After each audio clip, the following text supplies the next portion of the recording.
Hello, folks. Wow, we are sparse today. Welcome to the Rotary Club of Pleasanton. The world's greatest Rotary Club. This meeting is being recorded and will be available later for viewing on our YouTube channel. I'd like to thank Julio for taking attendance, Bob for taking your money, and Ricky for running our technology. Today, our pledge is led by Bob Tucknott. Fellow Rotarians, join me in pledging our flag. We recently celebrated all those who went before us to give us the freedoms we have under this flag, and we commemorate and honor them. I Pledge allegiance to the flag of the United States of America and to the republic for which it stands, one nation, under God, indivisible, with liberty and justice for all. And Steve Van Dorn is going to lead the week here. He's also going to do our inspiration. Thank you, Bill. Any week here, folks. Are we down for the whole meeting? Are you? Julie had her hand raised. Waiting for the Spirit Run. The club and the club foundation has hired Janine Henderson from the Change of Pace to be our Spirit Run chair or director this year, and then we will still have fundraising. We'll have somebody to organize the volunteers, so we'll have some different roles, but she'll be taking on that large responsibility. Steve, would you like to come back here and inspire us, please? Do my best. Good afternoon, fellow Rotarians. So what is the definition of the word inspiration? So of course I looked it up on Google, and Google told me it is the process of being mentally stimulated to do or feel something. Something like this club does every day, right? Especially to do something creative, or it could be some brilliant, creative, or timely idea. I believe the definition is much broader and based on the individual person's beliefs and values. For me, I look for inspiration from others and how they respond in difficult and good times. We all know there's been plenty of negativity in our country and world recently. Looking deeper into how some have responded to these extraordinary challenges, I have been able to glean my own inspiration and hope you will too. One recent example is looking at the devastating events that recently occurred in Uvalde, Texas, killing 19 children and 2 adults. And just yesterday, 4 people were killed along with a shooter due to gun-related killings in Tulsa, Oklahoma. You can all agree that as a parent or family member of any one of these victims, it would be impossible to find any positive or inspiration from the situation. However, I'm hoping we can raise up together and push our elected officials to make reasonable gun control changes in our country, such as raising the age limit to 21 years versus the current 18 to purchase a firearm in this country. Eva Morales was one of the 4th grade teachers that was killed. Her Aunt Lydia had this to say: "It's so easy for young, mentally challenged kids to get guns and randomly shoot innocent victims. My niece lost her life protecting her students as a teacher. It shouldn't have to be like this, where teachers, parents, and students are afraid to go to school or send their kids to school." I think we can all agree with Aunt Lydia's comments. And let's not forget our awesome Warriors coach, Steve Kerr, go Warriors, when he said, "Any basketball questions don't matter." He told reporters recently, "It's in the last 10 days, we've had elderly Black people killed in a supermarket in Buffalo. We've had Asian churchgoers killed in Southern California. Now we have children murdered at school. I'm so tired of getting up here and offering condolences to the devastated families that are out there. When are we going to do something? I'm so tired of the moments of silence. Enough is enough." I hope my short talk today inspires you to talk with your family members, friends, and more importantly, your elected officials to urge them to continue supporting reasonable changes to our gun control laws so that tragedies like Uvalde and Tulsa will no longer be the norm in our great country, the United States of America. Thank you for listening.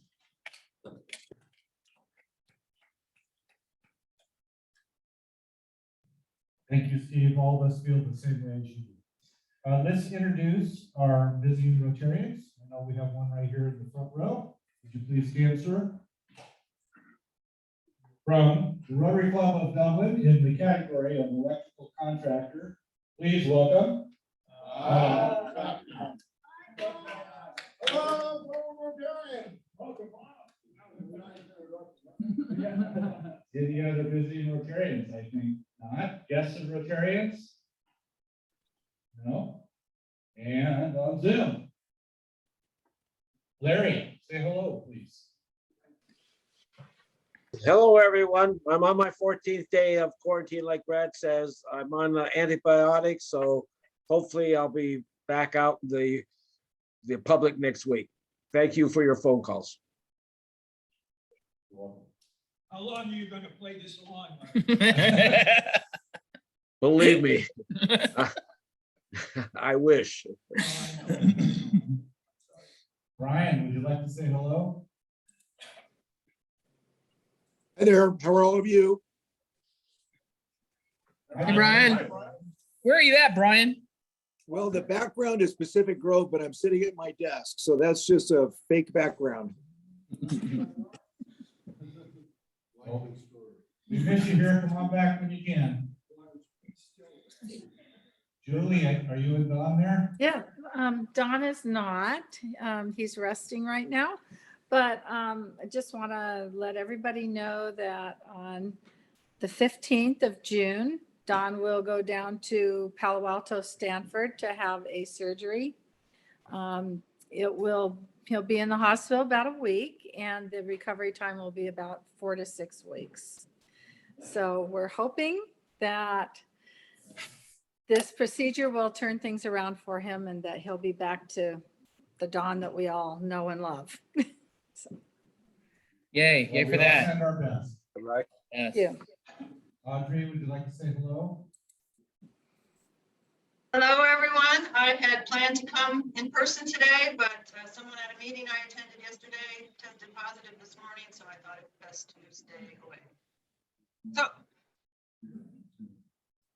Good to see you. Thanks for joining us on Zoom. I'm so sorry to miss it, but I Laura, guess I can do this.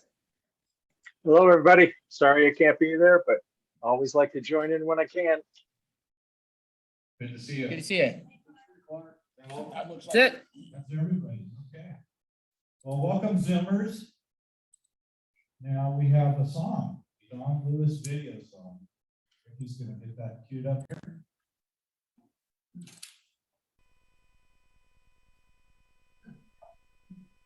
Hello, fellow Rotarians. Today's song is Do Good and Have Fun. And have fun while you're singing it. Let's go.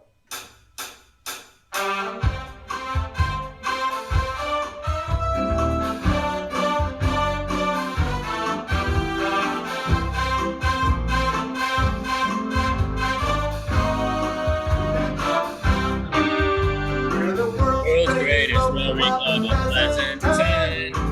Give thanks when our work is done. We do our best with the four-way test. We do good And have fun. We do Good and have fun. We Give scholarships from our spirit run. Do good and have fun. We do good. Rotary Club of Pleasanton. We do good and have fun.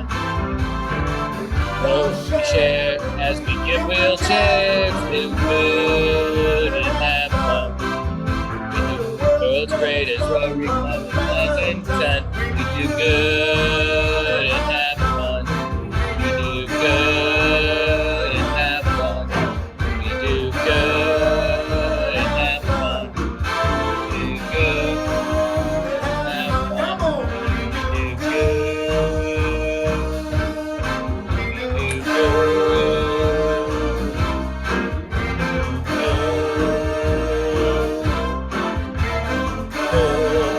For the last time. How we do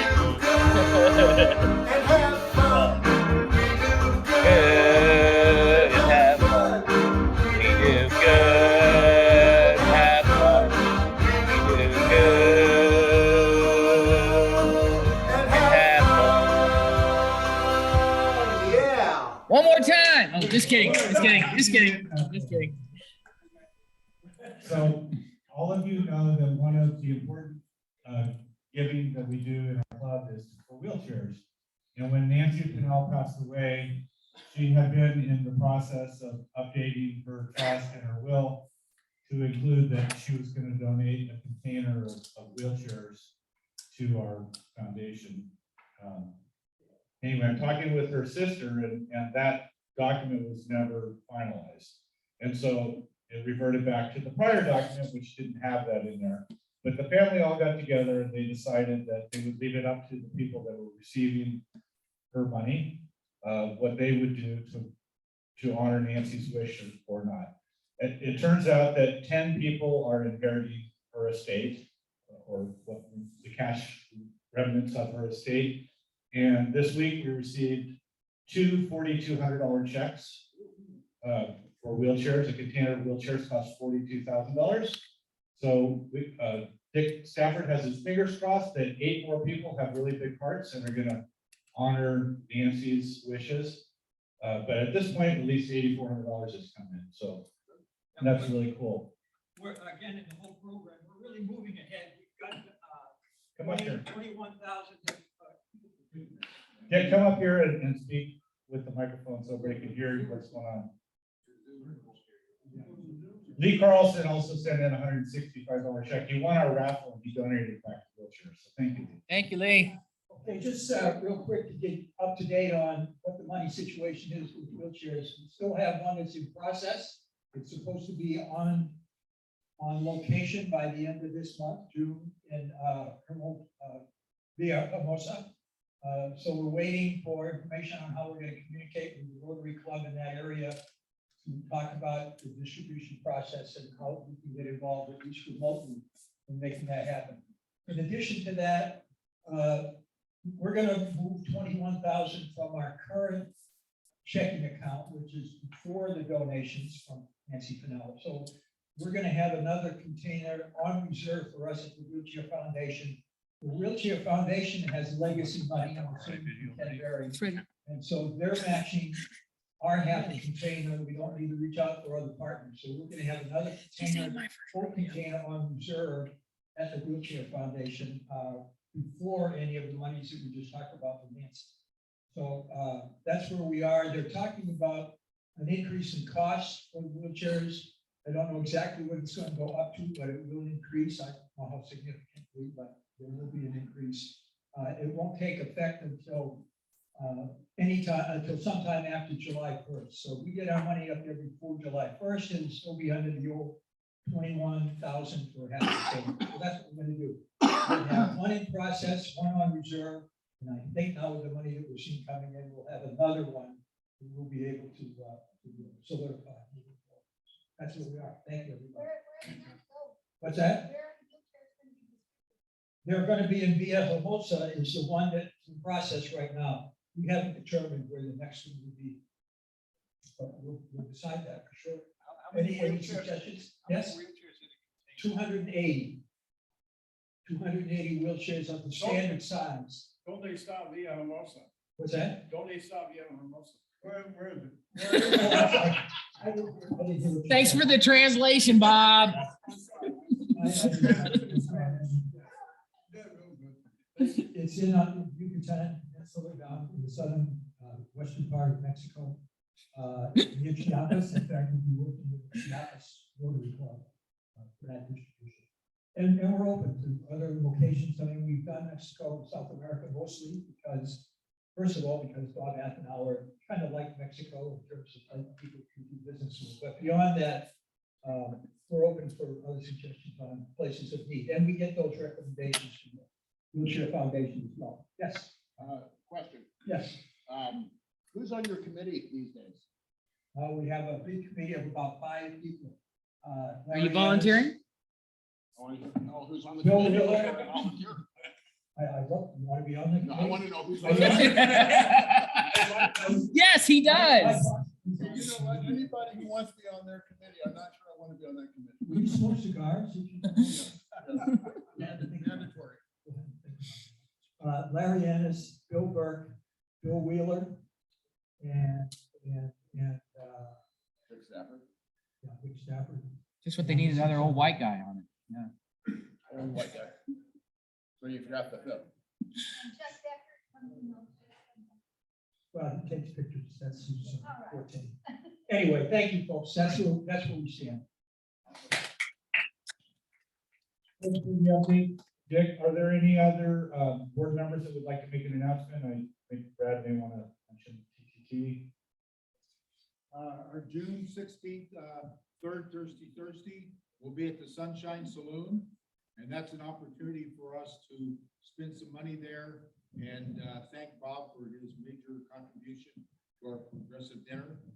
And side note, that might be the night of Game 6. The Warriors in Boston, so it's a great place to eat, drink, and cheer the Warriors. Fantastic. Any other announcements?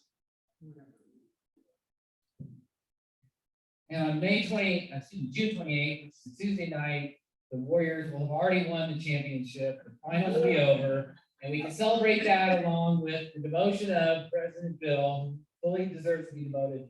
I would have already sent out another email, but I was getting some of the details from Sidetrack about the cost and all the stuff we're doing that night. So I will get that out, if not today, tomorrow for sure, to everybody in the club. But please put that on your calendar. Please plan on that, and if possible, the next meeting, bring money for it once you get the email, so we can get that going. Anyway, the 28th of June, it's the last Tuesday of the month, and it's at Sidetrack that evening. Are you a question? Yes. Are you gonna have any demotion committee meetings? Yes, are you volunteering? Because we could really use your help. Well, who's on the committee?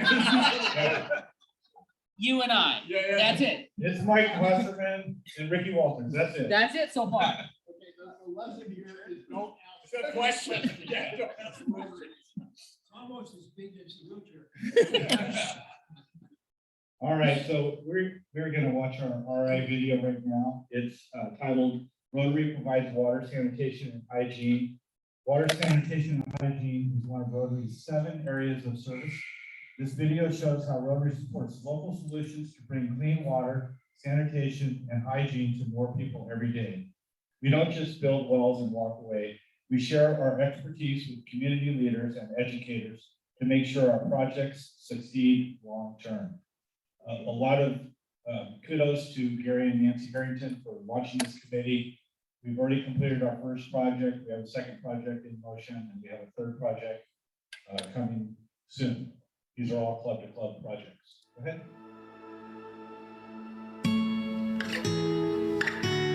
A single act of good can go a long way. It can cross oceans, cure disease, and create equality. As members of Rotary, we are people of action, and our actions have the power to speak loud and clear. We're changing lives and creating opportunities through our groundbreaking work in clean water, sanitation, and hygiene. Our global grants help communities create and maintain water resources close to home, because when clean water is within a child's grasp, so is a safe and promising future. We're committed to supporting sanitation projects that meet the needs of women and girls. Our programs provide modern facilities and hygiene training to cultivate long-term health and wellness. From safe access to water to private toilets and programs to teach healthy habits, we're working in homes, clinics, and schools to help families live healthy lives. Rotary Club members unite to create a world where water, sanitation, and hygiene are cornerstones of self-confidence and dignity, well within the reach of families who need it most. With more than a century of experience in service, Rotary is uniquely positioned to meet the challenges of today and fulfill the promise of a peaceful, healthy tomorrow. Your contribution to the Rotary Foundation keeps families connected to a world of good. Every gift is an action that speaks volumes across classrooms, communities, and continents. Learn how you can support the cause that means the most to you. Thank you. Now it's time for our program. I'm going to invite Chief David Sling, who's the Chief of Police of the Pleasanton Police Department, to the podium. And he's going to talk to us and probably leave some time at the end for Q&A. So if you want to ask him questions, he may respond to them. I don't know. It'll be up to him. Here you go. Please give them a warm welcome.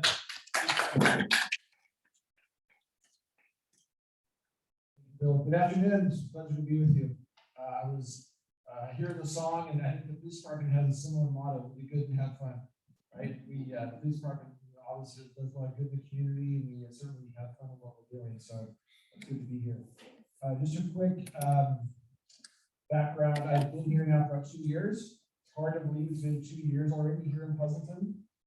I came here from Morgan Hill, which is just south of San Jose, where I've been with Rotary Club Morgan Hill for about 9 years or so. So very familiar with the work that Rotary does in our community and philanthropically in service and the heart of service you have as Rotary members. So very privileged and honored to be here today. I'm gonna have to look behind me at the slides that are I'm sure coming up on the screen here shortly. I don't have I didn't bring a hard copy with me, so I apologize for that, for not having that readily available. Just in terms of our police department, I have maybe about 10 minutes worth of a presentation, and really interested in hearing your thoughts. And I've already had some questions before during lunch about what happened in Texas in Uvalde, and how is your police department prepared for something like that? Well, I can tell you as someone who has experience in that space, having been involved in the initial response to the garlic festival shooting a few years ago, having worked through a similar but different tragedy in Morgan Hill at a car dealership. These events can happen anywhere at any time. I think we know that through what we've seen. And I think that I know that your police department is well equipped, well trained, and we have regular conversations about what this might look like here in Pleasanton, but not necessarily out of school, but it could be anywhere, right? We have a strong employment sector. We have a regional mall. We have other venues where something like that might occur. And so it's the tragedy and the seriousness of what happened in Uvalde is not lost on your police department, and it's something that we will always be as prepared as possible to respond to and to act as heroically as needed to put the lives of our community ahead of the lives of ourselves. And we know that that's our role here. So I just want to address that question before it came up later on in our presentation today. You're ready to go. Great, thank you. So when we look at the police department, it's hard with the folks on Zoom. I don't want to, I'm going to step out of the screen for a little bit here, just to be able to see the slides here. You can go to the next slide. So about a year ago, we worked on a mission statement, revised the mission, the vision, and the value statement for the police department. If you can just put the whole slide up there. So, great. And so the what you see up there is the words are intentional. I'm not going to read it for you, but I just want to talk about it briefly. The words are intentional. I'm talking about our mission statement, which is really what we do every single day. It talks about members of our diverse community. We see ourselves as part of the community. It speaks to being guarded with empathy, fairness, and respect. And talks about how we prevent crime and increase the quality of life. We chose the word to prevent crime intentionally, because that's what we do, right? Our role is increase the quality of life. It's to treat folks with dignity and respect, and it's also to do our part to help prevent crime. And looking forward to sharing a story here. We talk about our crime trends, how that crime was prevented in partnership with the community, and the community's role and support that we enjoy from our community to do just that. Our vision statement. Be a model of excellence and leader in the law enforcement profession, right? But always be a model of excellence. We strive for excellence in what we do, and we recognize that it's not a destination, right? You don't reach excellence and it's not trying. It's a continuous process. You always look to excel in how we provide service, how we investigate crime, how we treat members of our community, and do it in a way that models that.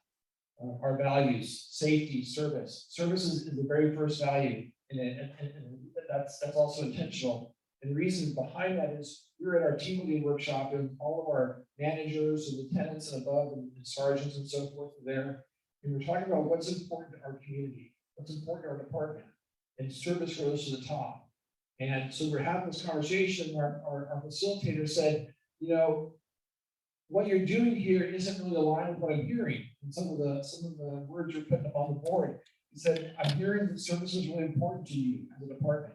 And yeah, it is. And service is important to our community. And we recognize, something mentioned earlier, we recognize that reciprocal relationship between the strong support that we enjoy from our community and the level of service that we provide.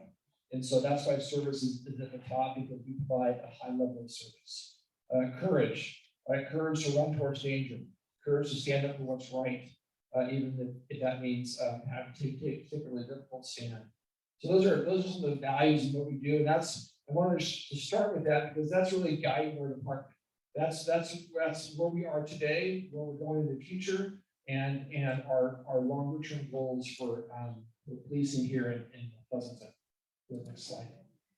And so let's talk about crime for a second. It's usually a really important topic, and it is. What we're seeing with our crime trends here in so far this year, or in 2021 rather. We'll look at property crime and crime rates.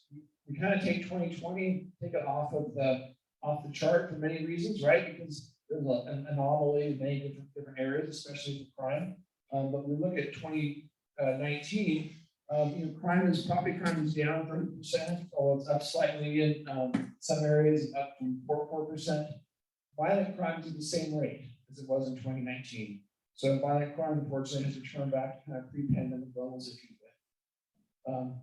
What's of most concern to us is that gun seizures are up substantially. We seized 10 guns in the later part of 2021 that happened to corrupt policing. In the first part of 2021, we had about 11 incidences where firearms were discharged. Fortunately, no one was killed. Some people were struck, but fortunately, no one was killed. That's unique to Pleasanton. Previously. So we had some targeted patrols. I think the results of those patrols resulted in seizures of firearms through our proactive policing. Now you see the car there in that picture. It's in a tree, right? This just happened just recently. I don't know if you recognize the background of that picture, but that picture is there on Valley near Bush in kind of that area. There's a warehouse there behind it.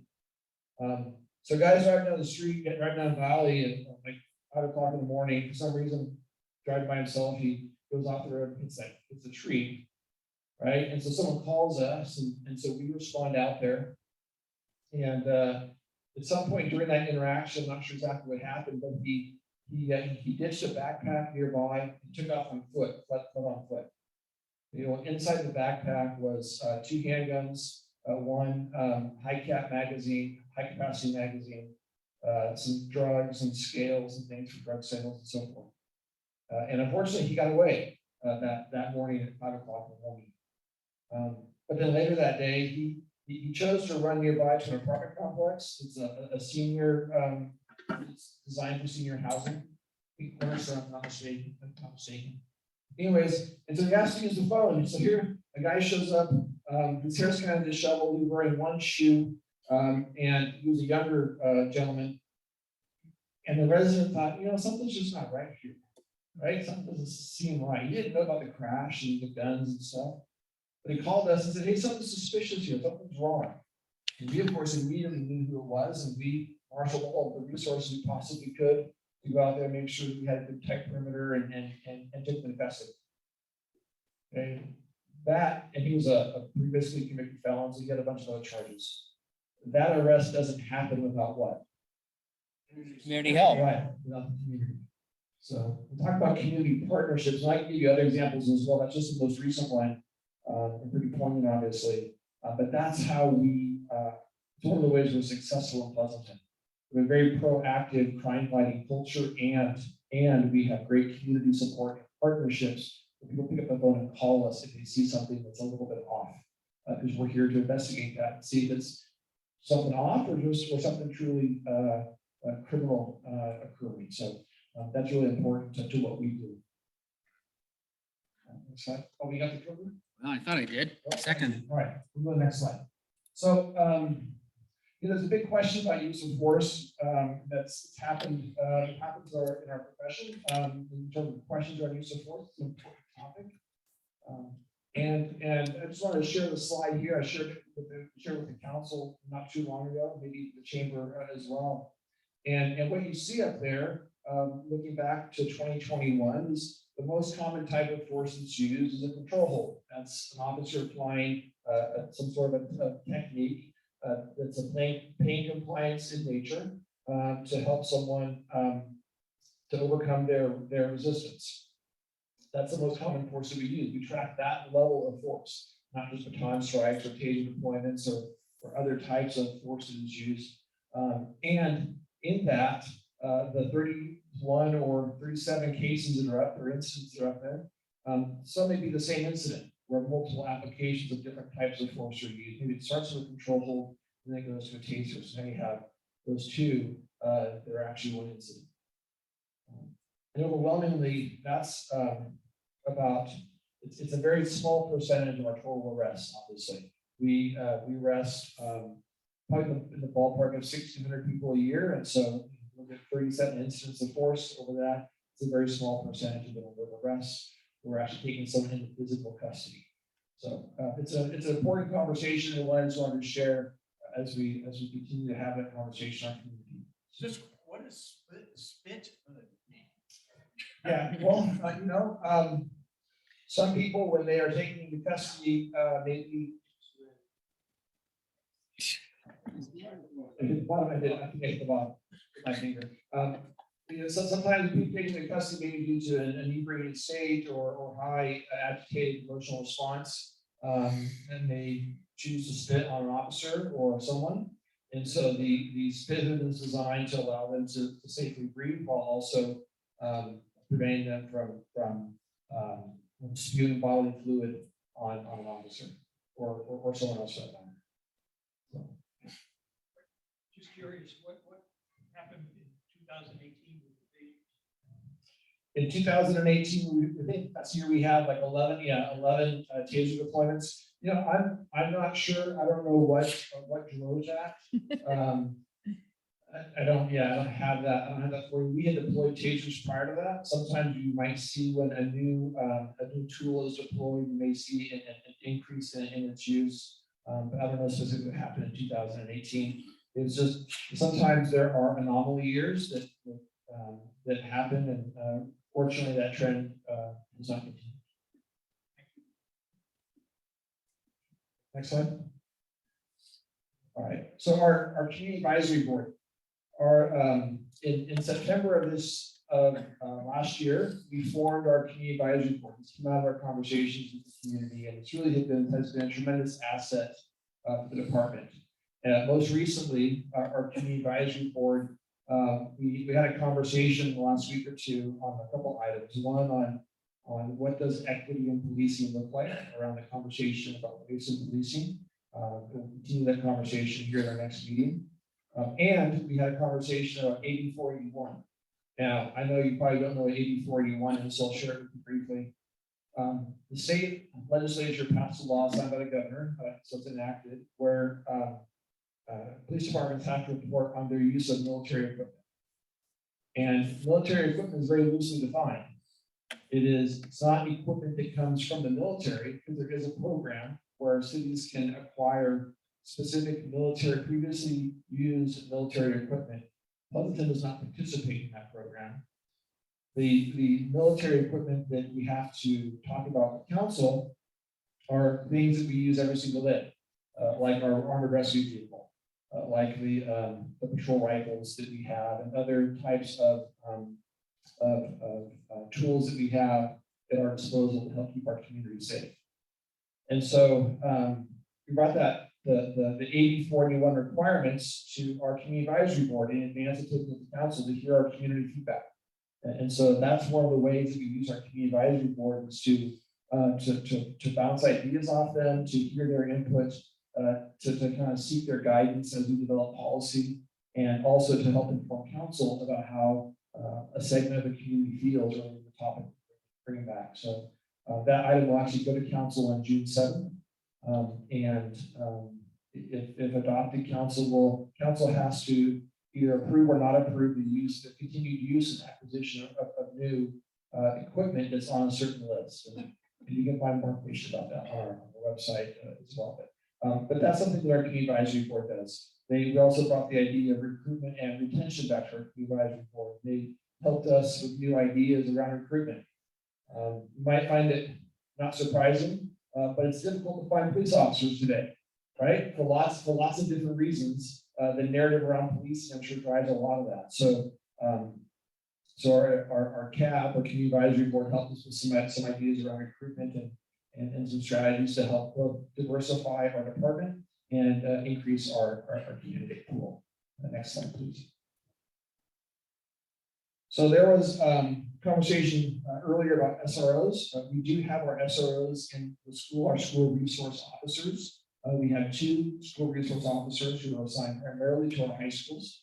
We work with the school district and our elected officials, both at the school and council, adopted a new memorandum of understanding, which we didn't have before. It helps define the roles and responsibilities of the SRO and takes them out of the enforcement of school rules. It keeps our officers in the realm of enforcing the relevant penal code and other state statutes that we deal with in law enforcement, and not to be involved in the discipline of students. Not that we were overwhelmingly, but it just really helps us solidify that relationship and that role in our community. So we're looking forward to that. We have seen great work out of our SROs this last year, and you know, those relationships continue to grow every single day. So just in case there's questions about that, yes, we do have SROs still. We are still very much involved in the schools and engaged with our young people, and that program is very much vibrant and going strong. So our alternate response unit. Hopefully everyone here is familiar with our alternate response unit. We've been talking about it as a community for quite a while. The city of Pleasanton did a survey not too long ago, in the last 6 months or so, and the need for an alternate response to mental health was the overwhelmingly top vote getter of things our community wanted to see, somewhere in the 70% range. There's nothing else even close to it. And so we have started to stand up that unit. We actually have a proposal out right now. It just closed yesterday for a provider to help provide the clinicians for this program. So right now it's a sergeant, 2 officers. We'll be adding 2 clinicians here in the not too distant future to support that program. You'll see the last bullet point there about the difference we're already making in our community. We took the model in our alternate response team, now response to students in crisis at our local schools. And you see there we went from about 4 a month of holds being placed down to 1.2, right? Because we're using other strategies, we're investing more time, we have the resources to take that time to find solutions for our young people who don't always require a mental health hold. And I think that everyone in the room would agree that we can find solutions like that, that's already showing success. I told council when we were presenting this program that I expected to see a 50% reduction in mental health holds through the success of this program.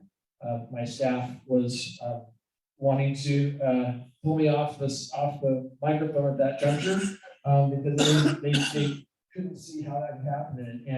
And I'm confident that with the program and some of the things we've already put in place, that we'll definitely see that 50% reduction, and that's going to be a win for our community because we'll do that by investing time, using resources, and providing the best services possible. Again, model of excellence, right? That's our vision. That's our goal, model of excellence, and that's what we're modeling this program after. Right. Dave, if you have alternate response clinicians, will they be on duty 24/7? Our alternate response clinicians will be on duty during limited hours. We'll have 2. One will be primarily assigned to the school, so that's the kind of school hours. The other one will look at our calls for service. My guess is it'll be a midday into early evening response. But again, we have 2 people and 40 hours a week is their max, if you would. And so it'll be during peak periods, it won't be 24/7. So outside of that window, it'll still be the traditional patrol response that we have today. Thank you. So some of the future things that we're working on, and then we'll open the floor to additional questions as well. I appreciate the questions so far. When we look at interactions with police and our community, what I know through my time in this business is that the relationship between youth and the police is sometimes can be strained. And when we had our listening sessions, we heard from a lot of young people in our community about the role of law enforcement. So when I was, I have 2 daughters, by the way, Isabel and Sarah. They are now 20, soon to be 22 and 25. And when Sarah, our youngest, was going through driver's ed, Norm was her driving instructor. And Norm was the guy known in Hollister as the guy you don't want to have, but he's a good instructor. Anyway, so Norm asked Sarah, Sarah, if you could pull over by the police, what are the 3 things you need to have? And I failed because she did not know license, registration, and insurance. And so she came up with 3 things. And I said to her, no, sir, there's 4 things you need. It starts with respect. And so our traffic stop class that we're working on right now, in partnership with the PUSD, is a scenario-based program. We're going to put kids in the role of a police officer, walking up in a scenario to stop in their peers and having their peers act in different ways, either respectfully or disrespectfully, whatever the case may be, and ask them how that feels. How does it feel now to be in that position? How does it feel to be in a position where you're respectful? How does that influence your decisions? And so our traffic stop class, while a traffic stop setting, is really designed to help teach the importance of respect. That respect goes to law enforcement, goes to parents, teachers, employers, etc. It's a community value that builds success for the future. And so we're excited about that. We're looking to kick that off this next school year. So that's something that we're working on right now. When we did our offsite about a year ago, we developed a strategic plan for the organization. It has 5 key goals. We're going to be presenting that to council. We're just finishing the build up of it right now. So that's coming here probably in the next few months.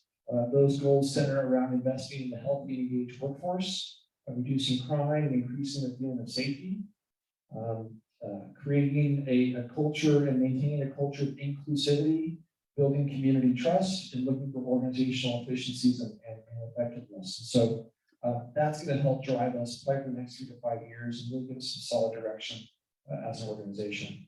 And then finally, all of our sworn staff is participating in fair and impartial policing training.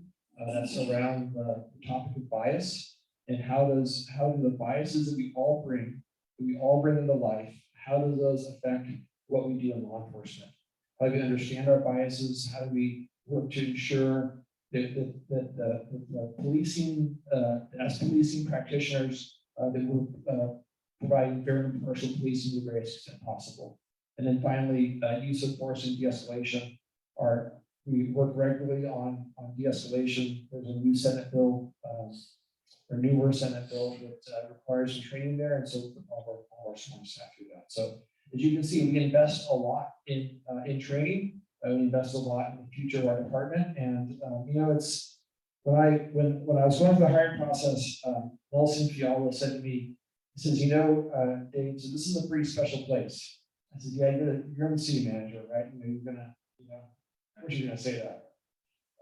And then I got here a couple of years ago, and through my interactions with the department, my interactions with other people in our city organization, and of course, my interactions with folks out in the community, hearing stories from the community, walking into the grocery store, and someone to stop and saying, thank you for what you do, and that being a regular occurrence, I definitely agree that Pleasanton is a very special place. And it's not only my honor to serve as the chief of the police department and a director of the city. I know it's our honor as a police department to have the community support that we do, and know that we cherish that, we relish that, we don't take it for granted, and we'll do everything we can to preserve that to the highest level of service possible. So it is, again, my privilege to be here, and I'm really interested to hear any questions that I can answer for you. Thank you. Do you get involved at all in things like identity theft, technical insider crime, if you will? Yes, we do. We have detectives that will investigate all different types of crime, including identity theft. We don't, in some of those cases get referred to the mail cert, to the U.S. mail, postal inspector, depending upon how that crime is committed. But we do investigate identity theft cases. Thank you. Does the president please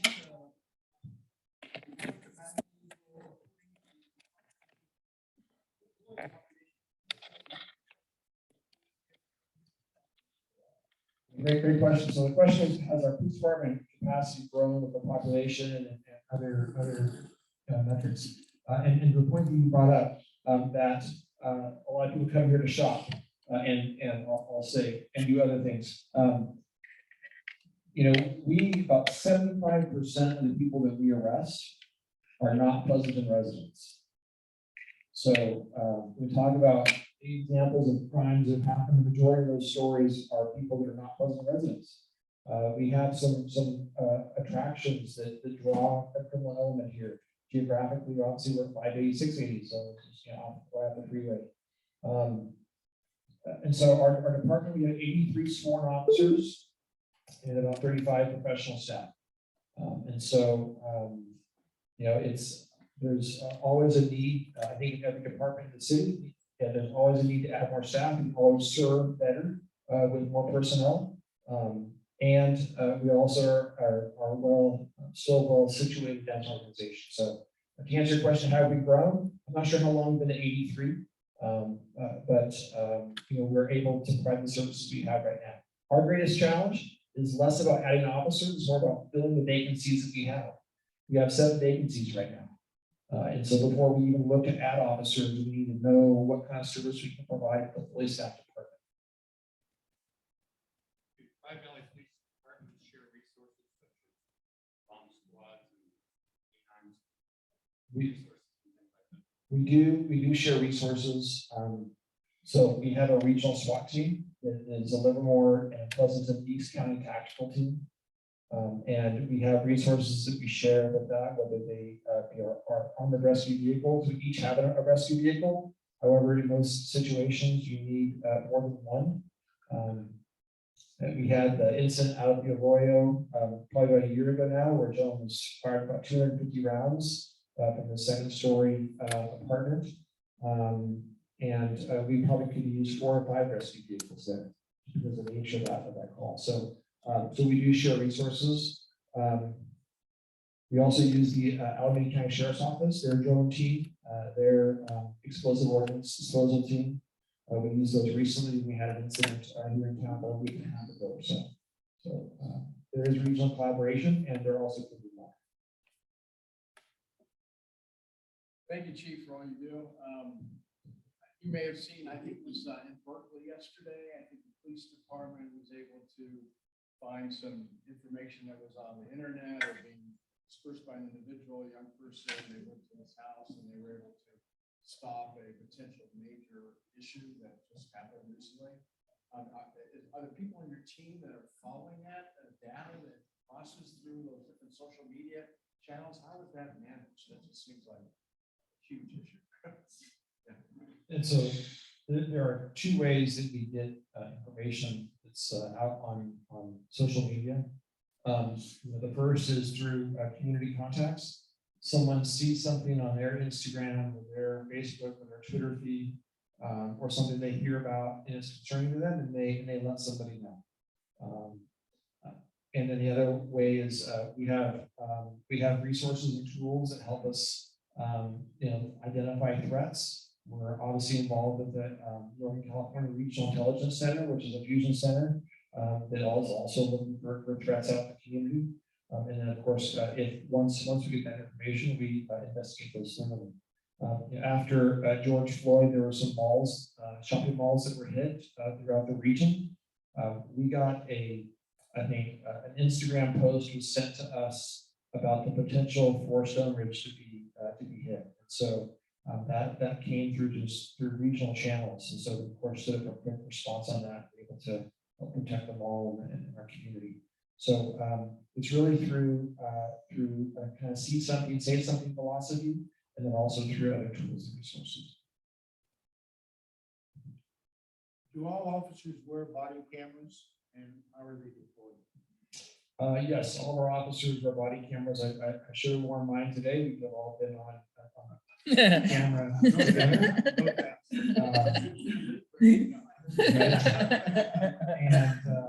And you know, those cameras, it's actually kind of interesting. Those cameras are really useful tools, and they're useful in a couple different ways. One, they help reduce court time, because now when you interview somebody, you have that first fresh statement that's captured in audio and video. And so that helps the DA and prosecute that case and know what kind of case they have. And then secondly, it helps to dissuade, not dissuade, helps to defend officers when someone complains. Because you go back to the video, and I've read some complaints recently that I've watched the video, and to this day I'm impressed by the type of policing our officers provide. Done with compassion, done with respect, professionalism, and it's usually the person filing the complaint usually has a revisionist history perspective about what happened in many cases, where it's just what they perceive to have occurred is just didn't happen, and so cameras are helpful there. Our cameras are also helpful in helping us understand what happened at different events. So. What are the consequences if an officer doesn't have their camera on? There are obviously times when they want to take them off when they go to the restroom and things like that. Can you outline sort of guidelines of when they have to have them on, and if they don't have them on during those times, what are the consequences? Sure. We have a very explicit policy about camera use. And if officers fail to activate the camera, they are required to write a memo explaining why that happened and why they didn't activate the camera. Of course, they can turn them off inside the building. They can turn them off in certain situations, but those are few and far between. Our cameras have automatic activation, so if I'm wearing a camera and I draw my weapon, my camera will activate. It's not turned off. If I activate my taser, then the camera will activate, and those around me, those within, I think it's like a 10-yard or 20-yard radius around will activate. So there's some auto activation features in that. At the same time, we don't have to employ discipline typically around camera activation, because our officers have embraced it. They recognize the camera is there to capture the best evidence and also to help protect them. We're not afraid of the cameras. In your hiring process, are you required to have your staff and your police officers, the mix and the makeup look like the community? Required, no, because we can't control who all is applying and who's able to pass the hiring process. Desired, highly, yes. So we recognize that we need to hire more folks that represent the makeup of Pleasanton.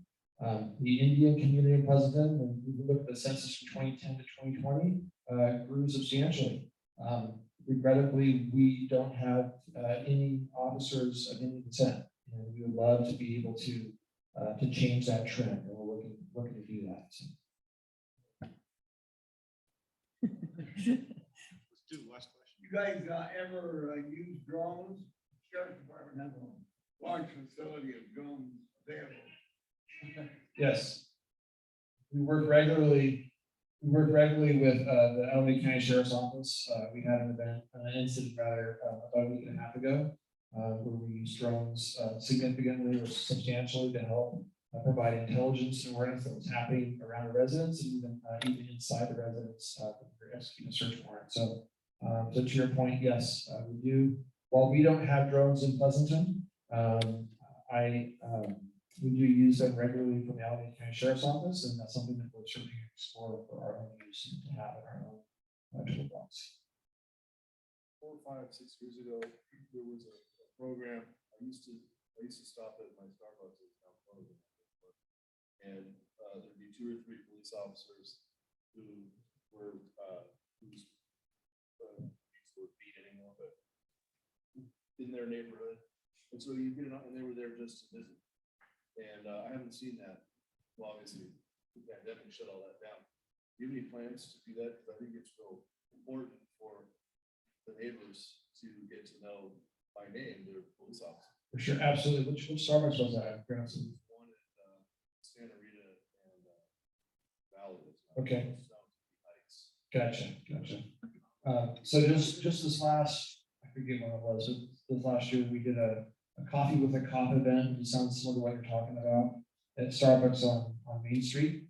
And we'll do that again here sometime later on this year. So we'll get back into that community engagement. To your point, a lot of that shut down with COVID. So we're really looking forward to doing that. Also unique to Pleasanton, because we have Meadowlark Dairy, we also do a Comb with the Cop event, and we'll be doing that in August. So keep an eye out on our social media for any announcements related to Comb with the Cop. Although I'm not sure that we can create more a bigger traffic jam in that area. For real. But we'll do our best. They certainly don't need our presence to increase their business, and they're doing quite well based on traffic. So yeah, but no, we recognize that we are looking forward to returning back to the level of community engagement that we enjoyed prior to the pandemic. Are you considering joining a local Rotary Club? I've been asked that once or twice, even today by someone here. So that's definitely on my list of things to do. Great, thank you. It's great to be here.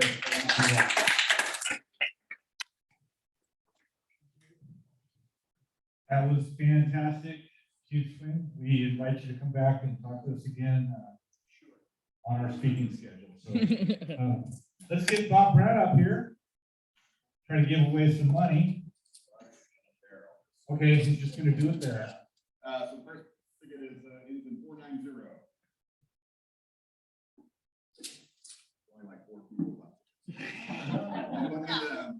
490. Anybody? Didn't work? Might be Chief Swing. Chief? No? One more. Oh, wait. Oh, no.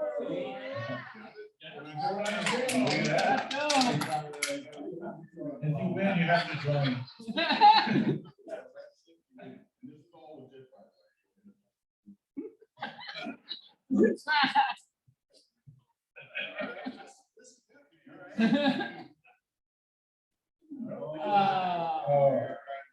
We'll still get you an application. Next number is 471. There it is. I knew Jim was going to get one. I would deal with it. All right. Just one. Jim. You're good, who are you? Okay, well, thank you. Enjoy the rest of your day. This meeting's adjourned.